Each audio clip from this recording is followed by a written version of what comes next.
A matchup of teams trying to build off of big Week 1 victories comes your way Friday night on the madison.com Game of the Week in Oregon, where the Panthers host Mount Horeb Barneveld. One of these teams will be 2-0 at the end of the night and well on their way this season. Let's check out the highlights. Oregon wins the toss and defers to the second half, which, looking back on it, is a decision it may like to have back. Mount Horeb Barneveld senior Justin Martig takes the ball at the 19 and starts looking for an opening. It seems like he's on his way to the ground until he breaks free and heads into open space for an 81-yard score that puts the Vikings off on the right foot. You kind of run to the hole, and all of a sudden, you see kind of a hole emerge, and you go through it, and there's not much else to it. You just have good guys blocking in front of you, and that's what all it takes, really. Hopefully, it's like that every time, but that's what you always want. And a couple holes are there, and made a couple guys miss, and then no one was there for then on. So the Vikings missed the extra point, so it's 6-0. But the Panthers are driving. On fourth down, quarterback Sawyer Holthouse lofts the ball up for David Solberg, but they can't connect. MHB goes right back downfield, and quarterback Matt Fargo calls his own number here, cutting inside for a 10-yard TD that makes it 13-0. It's another fourth down for Oregon, but this time Jake Gundlach is able to get the 1 yard and then some to keep the drive going. He gets the call again from the 3 and looks like he's in trouble before he cuts back left and finds a seam to get into the end zone and make it 13-7 late in the first quarter. The Vikings make it 3 for 3 on drives not long after. Fargo gets rid of the ball just before getting leveled by Alex McDonald, and Damon Baker hauls it in behind the defense for a 35-yard strike and a 20-7 lead. Oregon gets a bit of good luck on its next drive when this Holthouse pass almost gets intercepted but ends up in Tyler Doring's hands for a big gain.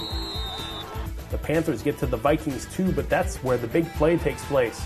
Joel Cretney gets through the line and gets a hit on Holthouse, and the ball lands in Jacob Wright's hands.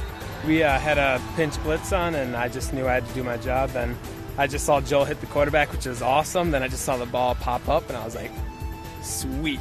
Caught it and just ran. It was one of the best moments of my life. That was an amazing feeling. MHB turns it into points when Martig goes right through the line and dashes all the way for a 46-yard score to make it 27-7 at the half. But it all goes back to the turnover. That was, in my opinion, that was the game changer right there. Oregon looks for a way to get back in the game in the second half, and it has to try another fourth down play. And this time the Panthers get a pass interference call to keep the drive alive. Then they go to a halfback option, with Gundlach rolling out right and finding Solberg for the 17-yard touchdown connection. The Vikings still take a 27-14 lead into the fourth quarter, where they pull away. Fargo drills a 35-yard field goal for a 16-point advantage. And Martig, who is injured this week in practice, makes that seem like a distant memory with his third TD of the game, this one from 8 yards out to make it 37-14. The Hogs did a good job all day just blocking. That's my success today. It wasn't really on me. I put it all on my linemen and stuff. So one last fourth down try for Oregon, and Holthouse has to scramble. He gets away from one defender, but he can't shake Daniel Flannery, and it's all over. Mount Horeb Barneveld goes into Oregon and goes to 2-0 with a 37-14 victory. Martig has 182 yards on 21 carries for the Vikings, who rack up 253 yards on the ground as a team. W is a W, and we're just working for third now, and we got a hard team coming up next, so we just have to keep at it and come the next week and show up and play our hardest.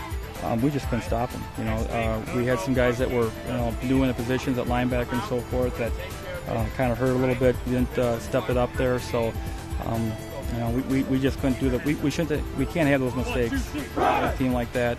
And expect to win. It wasn't pretty, but they were able to finish. And that's all that matters.